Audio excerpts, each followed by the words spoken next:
Hari Bol, Hari Bol, Hari Bol. And a bit louder. Hari Bol, Hari Bol, Hari Bol. So quickly I'll just say something about His Grace Nitai Prabhu. It's not enough, but he has come all the way from London to bless us, to bless our small congregation today. So he is, there's a lot I can talk about him. So he is Zonal Secretary for ISKCON UK and Ireland. He was the longest serving temple president for ISKCON London for 14 years. He is basically from United States of America and shifted here in year 2000. And he is serving Srila Prabhupada's mission since then. And it's like right now he is serving his Guru's instruction, His Holiness Radhanath Swami Maharaj. So he is serving under his guidance, and he is taking care of so many engagement and projects right now. He is very famous in so many seminars has been conducted by him in the corporate world like HSBC and Accenture and so many corporate seminars on Bhakti Yoga. Also he has conducted many seminars in the top universities like Oxford, King's College and so on. Right now he is actively involved in making or bringing peace to the families through sanskaras. Samskara is there are so many samskaras which one needs to go through. So Prabhu has kindly accepted our invitation to be here in Bournemouth, and I think this is first time we have the temple president, former president, temple president from London, ISKCON London, blessing all of us. So let's welcome him with all our heart, with Hari Bol, loudly saying Hari Bol 3 times. Hari Bol, Hari Bol, Hari Bol.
Hare Krishna.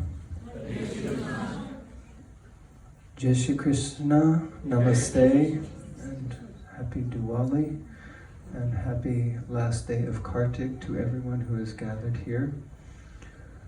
I would like to begin by first expressing my deep gratitude and appreciation to Bhavna Ben Mataji and her husband Kamalbai for so kindly opening up this environment for all of us. It is so nice that people have such big hearts that they're willing to facilitate such a wonderful program. So I would like to thank you very much. And also I would like to thank Neha and Arpit for hosting this program and inviting me to come. I had no intention of coming all the way to Bournemouth on a Tuesday evening, But if you know Neha, when she speaks to you, it's almost irresistible. It's almost impossible to say no. So she requested, and I thought, I have to go to Bournemouth on a Tuesday evening. And it was a very exciting journey, but well worth it to see all of you beautiful souls here this evening gathered for this ecstatic festival. Thank you for such a wonderful kirtan, very inspiring, and I just feel so honored and blessed to be here amongst all of you. I would like to thank all of you for sacrificing your valuable time to be here this evening. I'm sure in Bournemouth, even on a Tuesday night, there are so many other exciting things you could be doing. But you decided to be here, and so this valuable choice will be eternally beneficial for you, and for me also. In the Srimad Bhagavatam, it's explained that more valuable than money is time. As we know, most people are very much obsessed with money, but no matter how much money you make or how much money you lose, you can always get it back. But every second that we spend is gone. You can never get it back. So the most valuable commodity that we have at our disposal is time. The most valuable thing that we can give to others is time. And the way that we choose to invest this valuable commodity of time will determine the benefit that we ultimately receive in life. So I would like to thank and congratulate each and every one of you for so wonderfully investing your time in this evening. Even though it seems that there is a hurricane happening outside. But we're all safe, and here with Radha Krishna, Tulsi Maharani, Shalagram, the holy name, this is the perfect place to be. So, Hare Krishna, thank you so much. Before I begin speaking, I would like to chant a few prayers. If you know these prayers, you can join in. If you do not, then you can meditate on the transcendental sound vibration. Om Gyanatimirandasya Gyananjana Shalakaya Chakshurum Militangena Tasmai Shri Guruve Namaha Shri Chaitanya Manobishtam Stapitam Gena Bhutale Swayam Rupa Kadamayam Dadati Swapadantikam Vandeham Shri Guru Shri Yuta Parakamalam Shri Guru Vaishnavamscha Shri Rupam Sagrajatam Sahagana Raghunathan Vitam Tam Sajivam Sadvetam Savadutam Parijana Sahitam Krishna Chaitanya Devam Shri Radha Krishna Padam Sahagana Lalita Shri Vishakam Vitamscha He Krishna Karuna Sindhu Dina Bandhu Jagatpate Gopisha Gopika Kanta Radha Kanta Namostute Tapta Kanchana Gaurange Radhe Vrindavaneshwari Vrishabhanu Sute Devi Pranamami Hari Priye Vancha Kalpatarubhyascha Kripa Sindhubhyevacha Patitanam Pavanebhyo Vaishnavebhyo Namo Namaha Shri Krishna Chaitanya Prabhu Nityananda, Shri Advaita Gadadhara, Shivasati Gaura Bhakta Vrinda, Hare Krishna, Krishna Krishna, Hare Hare, Hare Rama, Rama Rama, Hare Hare. Jai Srila Prabhupada ki Jai. So before I speak, I would like to seek blessings from all of you gathered here, that you see fit to bestow your mercy upon me so that I can speak something both relevant and bona fide in line with our predecessor acharyas and the Holy Scriptures. Only by the mercy of the Vaishnavas is anything possible, so therefore I am humbly requesting your blessings. Neha Mataji was mentioning that I come from America, otherwise known often as the land of the Malechas and the Yavanas, those people who are so far removed from Vedic culture. It's described in the scripture that the further west you go, the more degraded civilization becomes. And it's true, although now the degradation is spreading all over the world, and even India is very much affected these days, despite trying to hold on to spiritual values. Unfortunately, so many things are happening. It's said with the invention of the internet, so many things have become degraded all over the world. It can be used as a beneficial tool, but it's also the cause of the spreading of many unwanted things. So, some 20 years ago, at least, actually it was more than that, it was closer to 25 years ago, I was invited to a Damodar satsang program in someone's house. And I had initially had very little interaction with the Hare Krishna people. My best friend and his wife had become devotees of Krishna. They were also from America. Well, he was from America, she was from Italy. And it took 1 year of him trying to convince me to go to the temple. Otherwise, I thought these Hare Krishna people are simply crazy. Mad. Why would any man shave his head and dance around the street in bed sheets?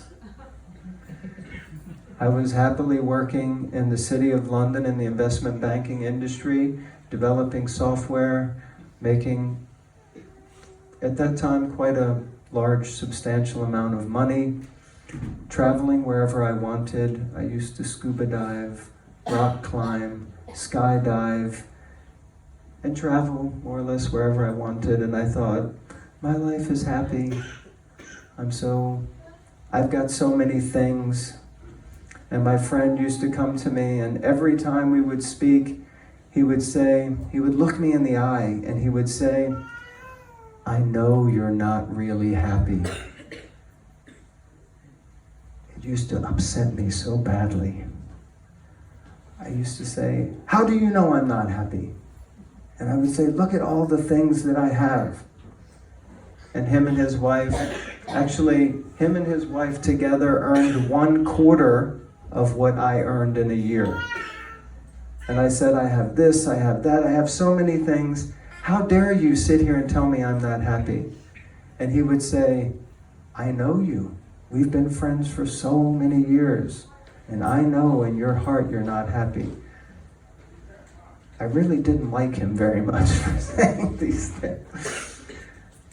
But as soon as he would leave, I would think to myself, how does he know? How does he know that I'm actually not genuinely happy?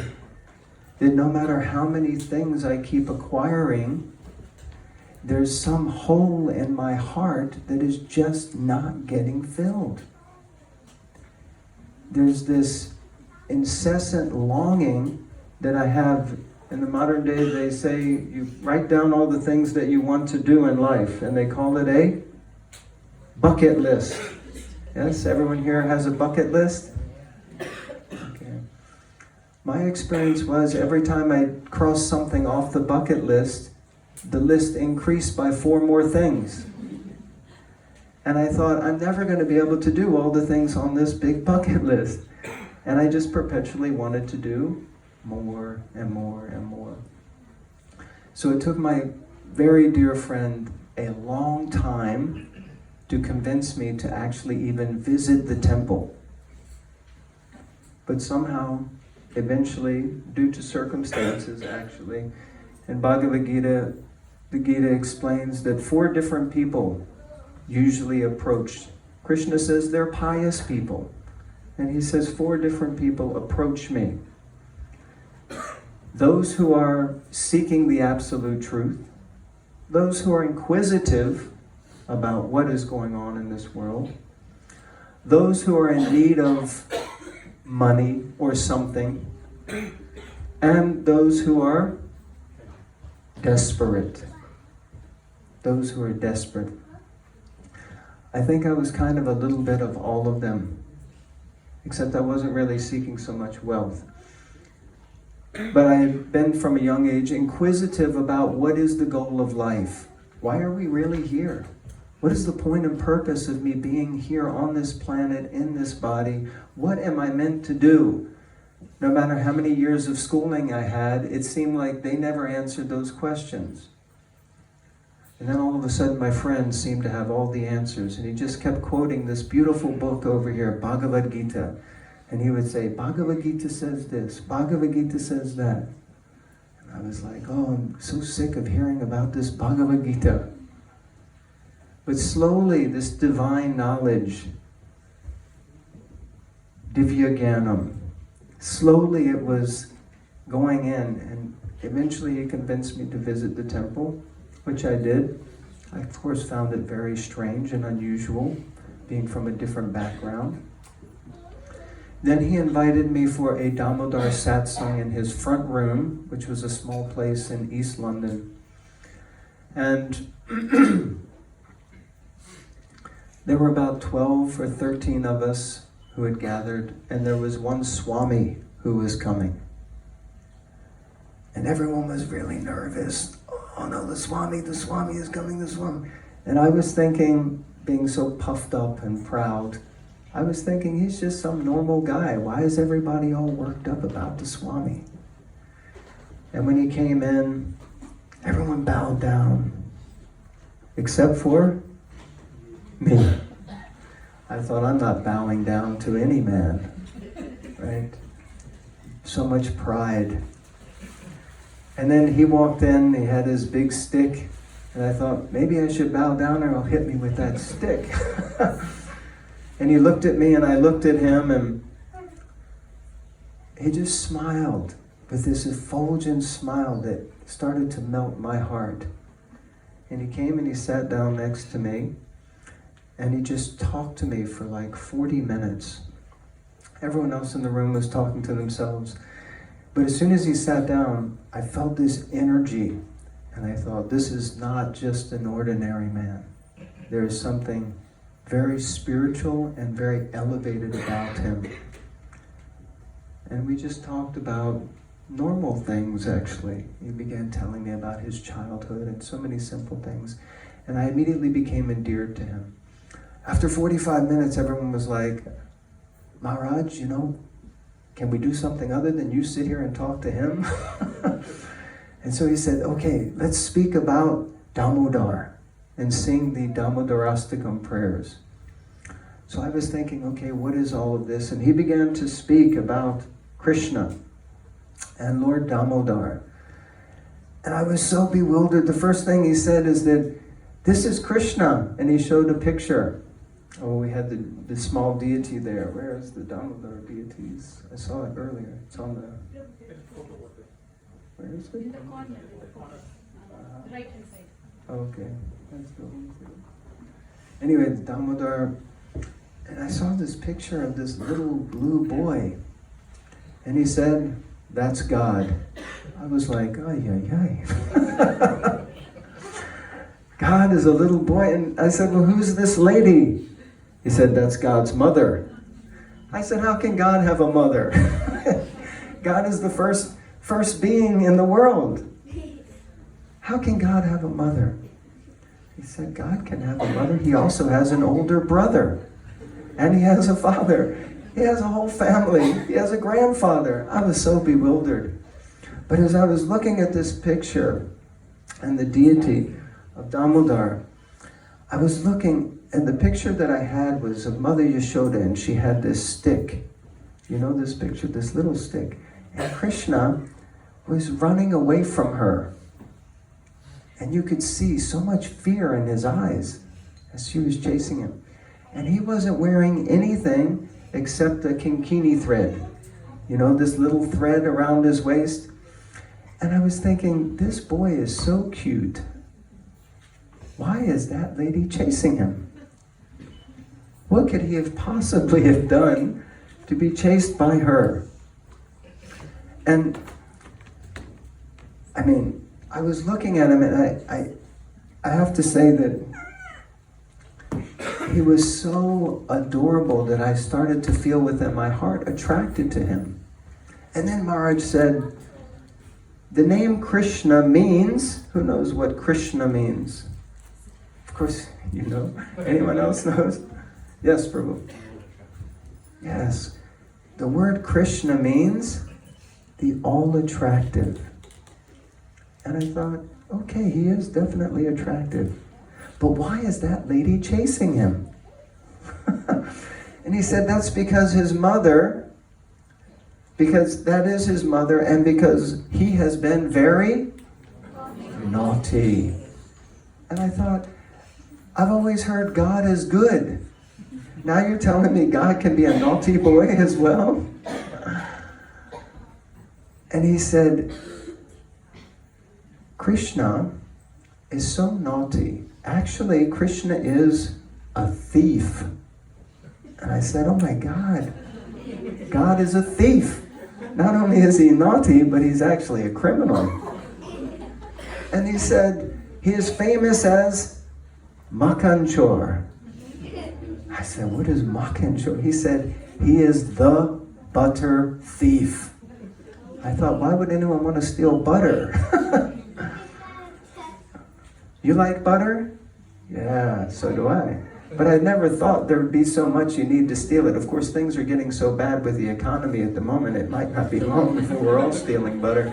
But anyway, that's another topic. So,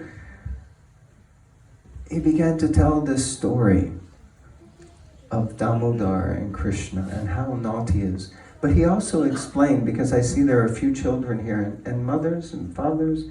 Do any of you have naughty children? Any naughty children? Oh my goodness, there's a lot of hands. Now, I ask a more important question. Any of you parents, were you also naughty children? If your parents are here, would they raise their hands? Seems like we're having a festival of naughty people here tonight. Well, he explained that our founder and Acharya, Srila Prabhupada, he was describing how naughty Krishna is, and he also said that naughtiness in a child is a sign of intelligence. See, he's really happy about that thing. He just went, see Dad, I told you. So of course that doesn't give us the right to just be openly naughty for no good reason, but... So Krishna is so naughty that he would steal butter. And he was always stealing butter from the other gopis, from the other children's mothers. And Mother Yashoda couldn't quite understand this. Why does he always go and steal butter from everyone else? Why don't you just stay home, Krishna, and eat butter from here? And the other gopis, they would come regularly and they would complain, Yashoda Ma, Krishna has stolen my butter again. And they would say, that boy is so naughty.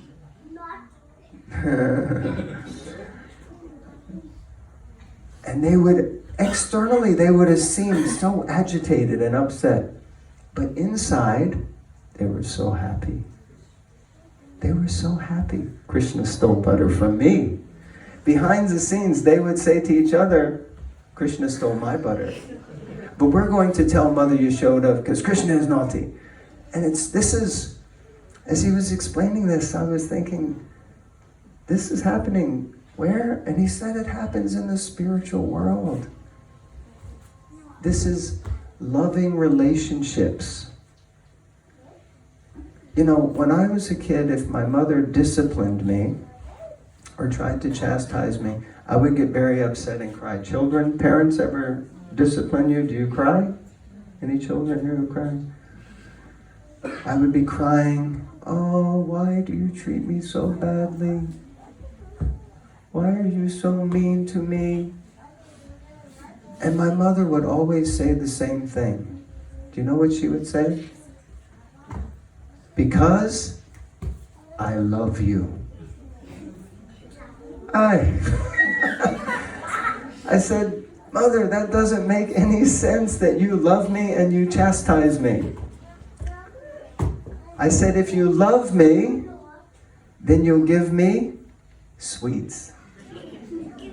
You give me candy, chocolate, toys. Yeah? Love means you give me nice things, ice cream. Love doesn't mean that you discipline me. And she said, no, I love you, therefore I discipline you. So this is also such a valuable point because it's not easy being a parent, right? And kids, you should know this. It is a fact, you'll find it hard to believe, but your parents were once the same age as you. And they also had parents. And then they grew up. And they thought, oh no, now I'm just like my parents. And I used to not like them so much. Now I'm just like them. Anyone finds like that sometimes? So Krishna is so naughty. Mother Yashoda, she hatched this plan. She hatched this plan how to keep Krishna home. I have to watch the time because I like to tell the whole story and that takes a good 3 hours. But we have other things on the schedule, so I'll keep it short. So Mother Yashoda, everyone knows this story anyway? Yes, everyone already knows. Even the little kids know. They're like, why is this guy telling the same story again? So Mother Yashoda, she decided that I want to keep Krishna home. So the only way to do that is to make the best butter. Not just butter, but the best butter. Matajis, any of you actually make butter? Okay. Really? Even you? Okay. Any of the younger ladies make butter? No. Yes. It's one of those things that gets lost through the generations, isn't it? It's not always passed down. How easy is it to make butter? Very easy. Mataji says very easy. I understood it's quite difficult. First you have to get the milk, right?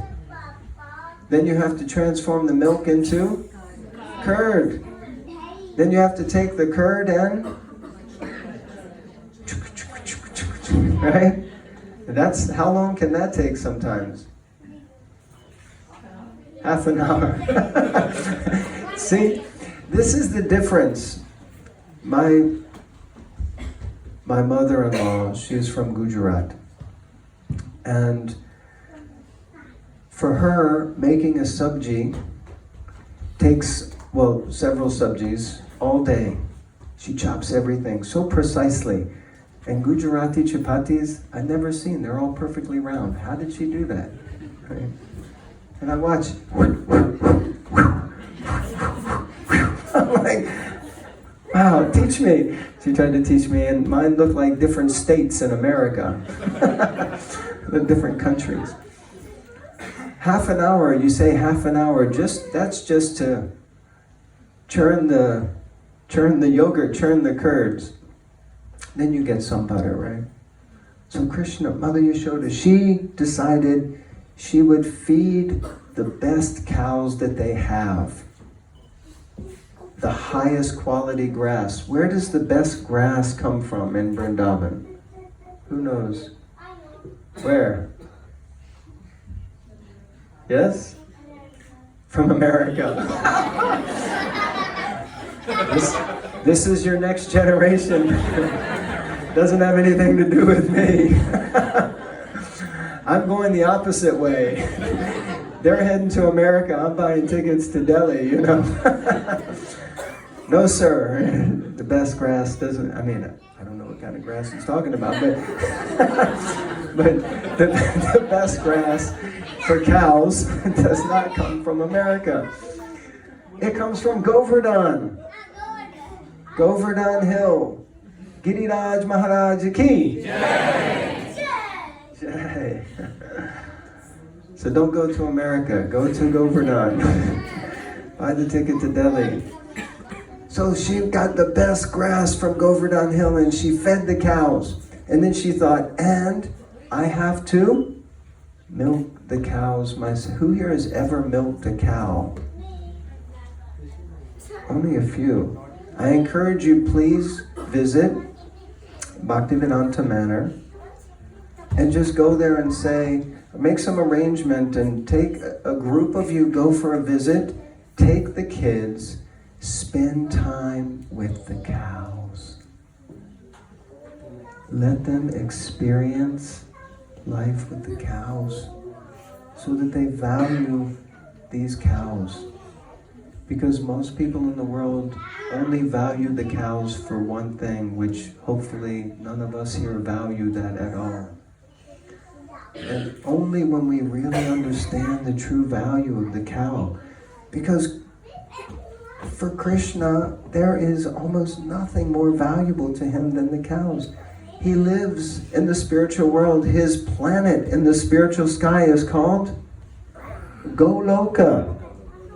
What does that mean, Goloka? It means the planet, Loka, of the cows. And Krishna is a cowherd. He's a cowherd boy.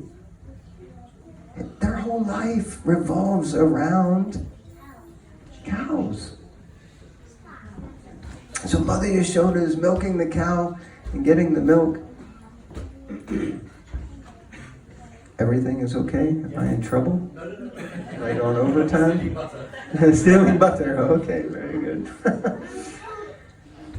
So she's milking the cow, getting the milk, churning, making the curd. Of course, to make curd, generally you have to boil the milk, right? And then you add something to it. What do you add, Mataji, when you boil the milk? To get the curds. You add a little bit of another yogurt, a previous yogurt into that. Very good. I want to come to your house and learn how to make butter, Mataji. So this Mother Yashoda is boiling the milk. And while she's boiling the milk, just meditating on just keeping Krishna home, correcting Krishna, making sure that he doesn't do these naughty things. You know how it is? Anyone's ever boiled milk? Gentlemen sitting, these are like the sadhus back here. They're like sitting like this. These are the senior sadhus. Sadhus, have you ever boiled milk? No? No. Yes. I don't think my father-in-law's ever boiled milk either. But boiling milk, they say a watched pot never boils, right? You see that? You're stirring, waiting. Ay, ay, ay. Then you put the spoon down, turn around for 1 minute. Oh, milk's everywhere, all over. Goodness, you know, you were watching for so long, and then the moment you turn your back, the milk overflows. And this is what happened to Mother Yashoda. The milk began overflowing. Why? Because she turned away for just a moment because Krishna. Krishna. God is like this, right? We can get so absorbed in doing something. We may even think we're doing it for Krishna, but Krishna starts knocking. No, no, no, look over here. Pay attention. And where does he knock usually? In here. He's knocking in here. Anyone ever hears that knock sometimes? Or you hear that little voice? You know you're doing something and you think, no, no, this is good. But inside the little voice goes, You know, it's probably, but shh. I know what I'm doing. Oh, you know what's going to happen if you... No, no, I don't want to hear it. Right? Anyone's had that? Am I the only one that has these types of episodes within my own mind? Good. I don't feel as crazy now. Yeah, Krishna knocks, and we put our fingers in our ears sometimes. We don't want to hear, we don't want to listen. Then, after we continue and something happens, and we go, man, I should have listened, right? Isn't it? Children, it's also like that with parents sometimes, right? They say, it's better that you don't do this. And you say, and you do it anyway. Then you get into trouble and you think, oh, I should have listened. So Krishna, he's knocking sometimes in the heart, trying to direct us and guide us to do the right thing. In American Indian culture, some of you may have heard this before, the American Indians, they have this understanding that within the heart of everyone, there are two dogs. Anyone's heard this before? Some of you. They say that within everyone's heart, there are two dogs. There's a good dog, and there's a bad dog. And these two dogs are always fighting.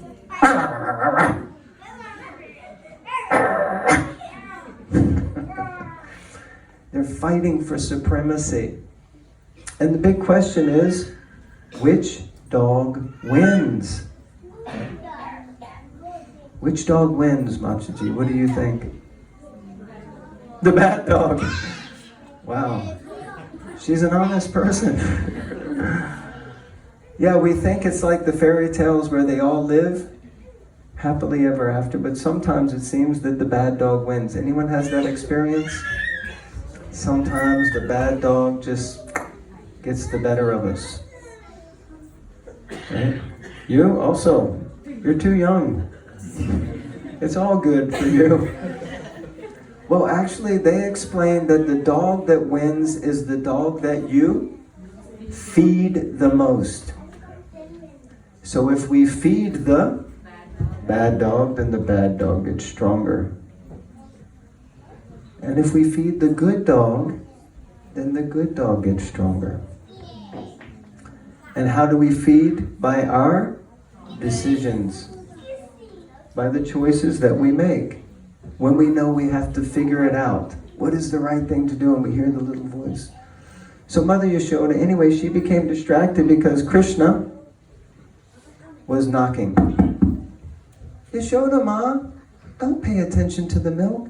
Come and pick me up. I want your love. Please come. And she's like, Krishna, Krishna. She's trying to stir. And he's like, no, Ma, please come. And so she comes. And she starts to nurse baby Krishna. And Krishna's so happy. Mother Yashoda's so happy. And then, in that moment of bliss, all of a sudden, all the milk starts to boil over. And so Mother Yashoda puts Krishna down and she runs over to the stove and starts stirring the milk. Trying to create this, fix it. Trying to make sure it doesn't get too bad. And what does Krishna do? Oh, that was right on cue. Exactly. Starts crying. sometimes it's really hard to please Krishna. Someone said to me once that, well, there's a saying, that if God wants to give you with 1,000 arms, how much can you take? And if God wants to take away from you with 1,000 arms, how much can you hold on to? So sometimes Krishna is like this. We give a little bit, and Krishna says, thank you very much. Dhanyavad.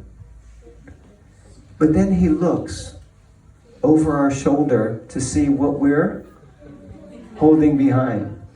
Because sometimes it's like this. 1 for you, 1 for me. 1 for you, 2 for me. 3 for you, 4 for me. Right? Maybe not with all of you, but I know people like this. So sometimes and Krishna's like, oh, what are you holding back? What are you holding back? What's hiding behind your back? So Krishna's looking over to see, because as it says in Bhagavad Gita, Sarva dharmam parityajya mamekam sharanam braja aham tvam sarva papebhyo moksha yishami ma shuchaha. He says, just surrender to me. Ma shuchaha, have no fear. Don't be afraid. I'll take care of everything. Draupadi, right? In the assembly, the most heinous of crimes is occurring, and she's trying like anything to protect herself.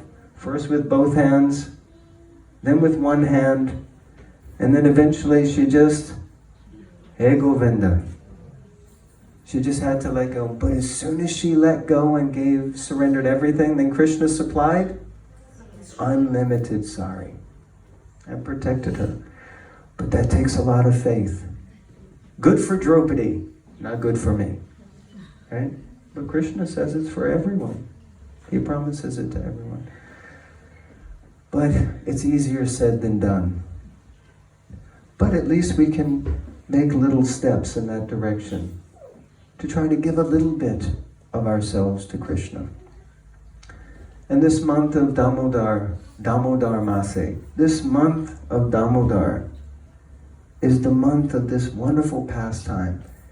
And devotees all over the world worship Krishna in this form, and they come and they bring, it's the time of the Anakut ceremony, the worship of Govardhan Hill, Govardhan Leela, Diwali, remembering the form of Lord Ram and his return to Ayodhya, and especially this Damodar Leela, and remembering Krishna in this form as a baby, and how easy it is to fall in love with Krishna.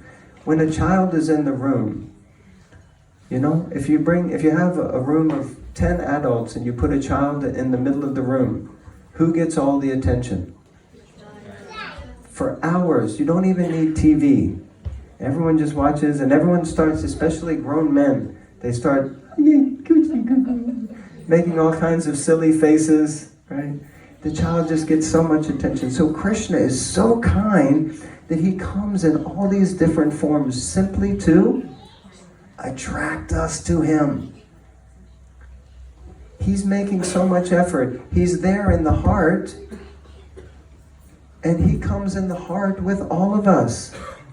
Bhoktaram yagyatapasam sarvaloka maheshwaram suridam sarva bhutanam. Surit, he is the best friend of sarva bhutanam, all living beings. He's there in the heart of each and every one of us, and he's with us all the time. He never gives up on us. How easily we give up on others. Anyone has that experience? Someone wrongs me once, right? We can be so proud we never speak to them again. Krishna, we disregard him repeatedly, and still he stays. He follows us through all the bodies that we've been through, because we haven't just been in a human body. We've been in so many animal species, but he's also there in the bodies of the animals, right? Wherever there's a jiva, Wherever there's a little soul, wherever there is Atma, there is also Paramatma. Krishna is our eternal friend. He's always there for us. The least we can do is offer him a little something and start to give a little bit of our heart. And Krishna, he's the butter thief. So he's his chore, he's a thief. So it's explained that our hearts have to become soft like butter. And if our hearts become soft like butter, then Krishna can steal it. But if our hearts become hard, like in Bhagavatam, it says that if our hearts are steel framed, we have no affection for Krishna. We don't care. And how can he steal our hearts? So we have to open our hearts by coming together like this, hearing, chanting, discussing topics, Machchita Magata Prana Bodhiyata Parasparam, Katayantis Chamam Nicham Tu Shanti Cha Ramanti Cha. The devotees of the Lord, they experience great bliss and satisfaction from always coming together and hearing topics about me and discussing and chanting my holy names. So I'll end there and just say that I am so grateful to be here in the association of all of you illustrious and beautiful sparks of the divine splendor of God. Each and every one of you is a divine spark of the splendor of God. And it's an honor to be with you because you've all made a decision to take some steps closer to Krishna. And I feel inspired and very grateful for the opportunity to associate with all of you. So I thank you for inviting me. And I encourage you all to please continue, because Bournemouth needs a lot of help. And you all can make a difference here. Hare Krishna. Srila Prabhupada ki jai. Yashoda Damodar ki jai. Tulsi Maharani ki jai. Ananta Koti Vaishnava Vrinda ki jai. Nitai Gauda Premanandi. Hare Hare.